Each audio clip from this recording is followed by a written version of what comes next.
काफ़ी साल पहले की बात है, मैं अपने कोई पेपर देने के लिए शहर से बाहर गया हुआ था। फजर से थोड़ी देर पहले मेरे पेट में शदीद दर्द नाकाबिले बर्दाश्त शुरू हो गई।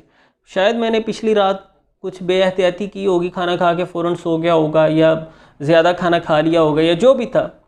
फजर से थोड़ी देर पहले शदीद दर्द होना शुरू हो गई। अब वहाँ पे कोई मेरा वाकिफ़ कार नहीं है, रात है, ना मैं आगे जा सकता हूँ ना पीछे जा सकता हूँ। बहुत परेशानी का आलम, मैं तड़प रहा था दर्द के साथ। तो ऐसे में वो जो कोई कमरे में मेरे साथ साथी था, मैंने कहा यार कोशिश करके दाएं बाएं से पूछो।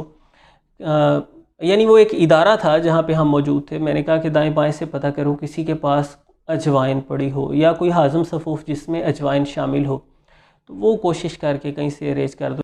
तो अल्लाह ताला उसे जज़ाए खैर दे। उसने काफ़ी कोशिश की, काफ़ी सारी भाग दौड़ के बाद थोड़ी सी अजवाइन मिली। तब तक मैं मतलब लेटता रहा, दर्द से लोटपोट होता रहा, दाएं बाएं घूमता रहा, कभी इधर कभी उधर, कभी बैठूं कभी खड़ा हो जाऊं। बुरा हाल था मेरा, मैं वो कैफियत बयान नहीं कर सकता और ना ही वो वाक़या कभी भूल सकता हूँ।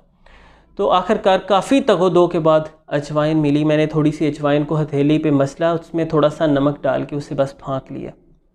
चंद लम्हों के अंदर मुझे राहत मिल गई।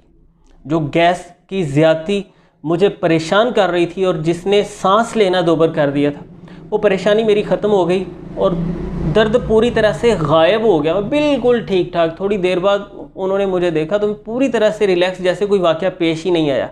चूँकि इसमें हरारत पाई जाती है, मसल्स को ये रिलैक्स कर देती है, हाज़म एंजाइम्स की सिक्रेशन को बेहतर बना देती है और निज़ाम हज़म की हर तरह की ख़राबियों में इंतहाई मौसर साबित होती है।